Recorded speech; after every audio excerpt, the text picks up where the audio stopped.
அன்பர்களே, இந்த பதிவில் நாம் அடுத்து தமிழ்நாட்டை ஆளப்போவது யார், தேர்தல் களம் 2026 சொல்வது என்ன என்பது பற்றி பார்க்கலாம்.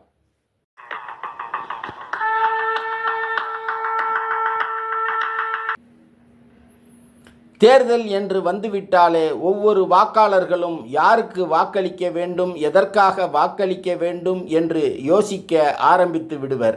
இன்றைய சூழலில் வாக்காளர்கள் தான் சார்ந்த கட்சிக்காக, தனது சாதிக்காக, தனது மதத்திற்காக, தனக்கு வழங்கப்பட்ட இலவசங்களுக்காக, தனக்கு வழங்கப்படும் வாக்குக்கு பணத்திற்காக, சமூக நீதிக்காக, பெண்கள் பாதுகாப்புக்காக, மது மற்றும் போதைப்பொருள் ஒழிப்புக்காக, கவர்ச்சிக்காக, நல்லாட்சிக்காக, சிறந்த கொள்கைக்காக, தேர்தல் அறிக்கைக்காக அல்லது தனக்கு கிடைக்கப்பெற்ற தனிப்பட்ட நன்மைக்காக என இதுபோன்ற இன்னும் பல காரணிகளை மையமாக வைத்து முடிவு செய்து வாக்களிப்பதை பார்த்து வருகிறோம்.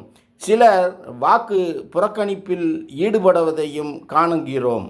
இந்த நிலையில் தமிழ்நாடு சட்டமன்றத்திற்கான 2026 தேர்தல் நாளை நடைபெற உள்ள நிலையில் அனைத்து கட்சிகளையும் சுதந்திரமாக ஓட்டிற்கு பணம் கொடுப்பதற்கு தேர்தல் ஆணையம் அனுமதித்து வருவதையும், வேட்பாளர்களின் வெளிப்படையான பணப்பட்டுவாடா வேலைகளையும் கண்குளிர காண முடிகிறது.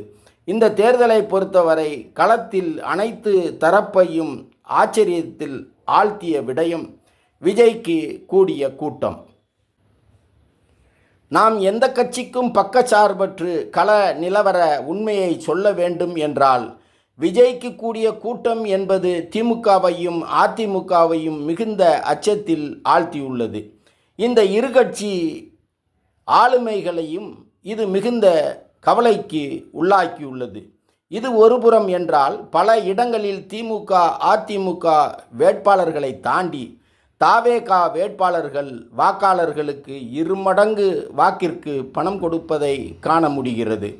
உதாரணமாக, ஆளும் கட்சியும் ஆண்ட கட்சியும் அதன் வேட்பாளர்கள் வாக்கிற்கு 1000 கொடுத்தால், தாவேகா வேட்பாளர்கள் 2000 கொடுப்பதை சொல்லலாம்.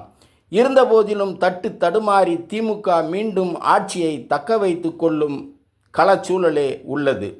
பாஜகவுடனான கூட்டணி என்பது அதிமுகவிற்கு வாக்கு வங்கியில் சரிவை தருவதாகவே அமைந்துள்ளதை களத்தில் காண முடிகிறது. இந்த தேர்தலில் நாம் தமிழர் கட்சி சிறந்த களப்பணி ஆற்றியுள்ள போதிலும், அந்த கட்சி ஏற்கனவே தனக்கு இருந்த வாக்கு சதவிகிதத்தை இந்த தேர்தலிலும் தக்க வைத்து கொள்ள முடியுமா என்பதே கேள்விக்குறியாகி உள்ளது. இன்று விஜய் என்ற புது முகத்திற்கான தாக்கத்தை ஒவ்வொரு வீட்டுக்குள்ளும் ஒவ்வொரு குடும்பத்திற்குள்ளும் உறுதியாக காண முடிகிறது. இந்த தேர்தல் மூலம் எதிர்க்கட்சி தலைவராகும் வாய்ப்பை மீண்டும் எடப்பாடி பெற்றாலும், களத்தில் உண்மையான எதிர்க்கட்சியாக விஜயின் தாவேகாவே இருக்கும்.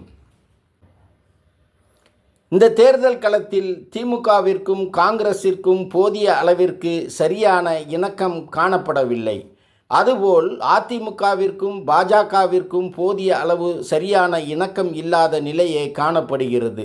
திமுக கூட்டணி கட்சிகள் அனைத்துமே இந்த தேர்தலில் போதிய மனநிறைவு இல்லாமலேயே களப்பணி ஆற்றுவதை பார்க்க முடிகிறது. அது மட்டுமல்லாமல், திமுக கூட்டணிக்குள் பிரேமலதாவின் செயல்பாடுகள் அவரது மீதான நம்பகத்தன்மையை மிகுந்த கேள்விக்குறியாக்கி உள்ளது. ஆட்சி அமைப்பதில் சிக்கல் ஏற்படுமானால் இவர் எதிர்முகாமிற்கு தாவினாலும் ஆச்சரியப்படுவதற்கு ஒன்றும் இல்லை என தோன்றுகிறது. அவரது செயல்பாடுகள் அவ்வாறுதான் அமைந்துள்ளது.